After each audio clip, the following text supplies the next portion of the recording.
बबलू हाथी सुबह सवेरे अकेले वन में टहलने के लिए निकला। वह अपने ही धुन में चला जा रहा था। लगता था उसके दिमाग में कोई उलझन है जिसे वह सुलझाने की कोशिश कर रहा था। सड़क पर आगे बढ़ते ही उसके सामने चीकू खरगोश भागा। बबलू का पैर उसके ऊपर पड़ने ही वाला था कि चीकू जोर से चिल्लाया। उसकी आवाज सुनकर बबलू ने अपना पैर पीछे खींच लिया। कहाँ खोए हो बबलू भाई? कहीं नहीं, बस कुछ ऐसे ही सोच रहा था। किस बारे में?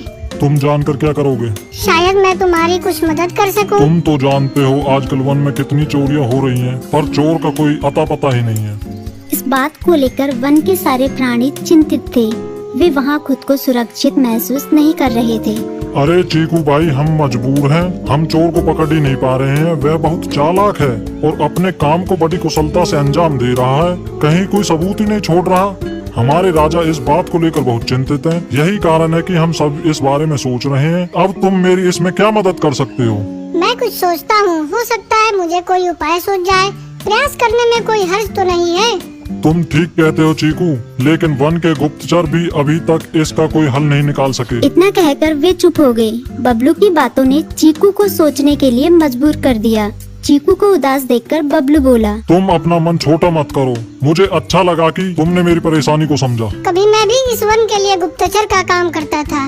एक बार मेरी टांग टूट जाने से मेरे अंदर फुर्ती नहीं रही। तब से मैंने यह काम छोड़ दिया। चीकू, तुम चाहो तो यह काम दोबारा कर सकते हो। वन के प्राणी ज्यादातर दिन में भोजन की तलाश करते हैं, वे रात को आराम करते हैं। तुम दिन रात दोनों में ही भोजन की तलाश में निकल सकते हो सकता है रात को तुम्हें कुछ ऐसी बातों का पता चल जाए जो हमारे काम की हो। हाँ बबलू, तुम ठीक कहते हो। मैं आज रात को वन में घूम कर इस बात का पता करने की कोशिश करता हूँ। थोड़ी देर बातें करके चीकू अपने बिल की ओर बढ़ गया और बबलू अपने रास्ते चला गया। चीकू के दिमाग में अभी तक बबलू की कई बातें घूम रही थी। उसे समझ नहीं आ रहा था वह बबलू की मदद कैसे करे। दिन भर वह उसी उधेड़-बुन में लगा रहा। शाम होते ही चीकू कुछ सोचने लगा और वह चुपचाप बिल से बाहर निकल आया। चीकू की पत्नी ने देखा तो बोली, इस समय कहाँ जा रहे हो? बाहर खतरा है। खतरा तो सुबह भी रहता है, लेकिन खतरों से डर कर हम भूखे तो नहीं मर सकते। मैं बाहर घूम कर आता हूँ। इतना कहकर चीकू रात को बिल से बाहर निकल आया। कुछ दूर जाकर उसकी नजर बंकू उल्लू पर पड़ी, जो कुछ ही दूरी पर था। वह पेड़ की डाल पर बैठा अपनी गर्दन चारों तरफ घुमा रहा था। वह तेजी से पेड़ की एक डाल से दूसरी डाल पर उड़ रहा था। बंकू की नजर उस पर नहीं पड़ी थी।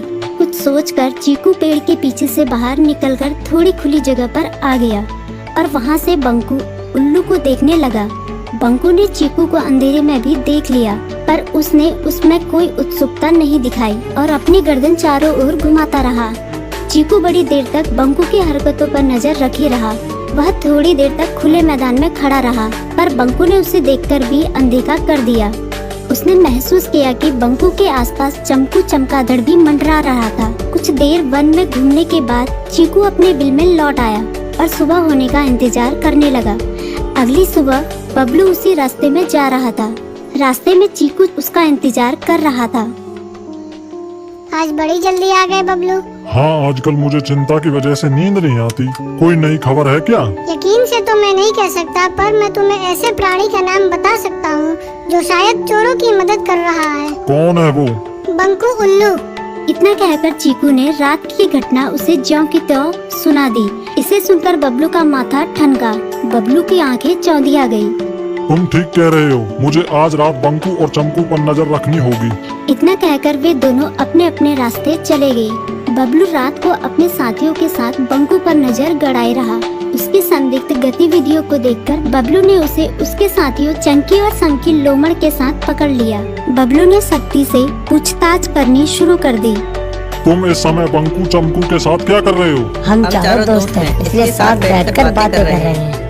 चमगादड़ और उल्लू की दोस्ती तो समझ में आती है, पर लोमड़ के साथ दोस्ती कैसे हो सकती है? सख्ती से पूछने पर दोनों ने अपना जुर्म कबूल कर लिया और सभी चोरियों के बारे में बताया जो उन्होंने कुछ दिन पहले वन में की थी। बबलू ने उनके चोरी का सारा सामान भी बरामद कर लिया। बंकू और चमकू को अभी तक समझ में नहीं आ रहा था कि वो इतनी आसानी से कैसे पकड़ में आ गई।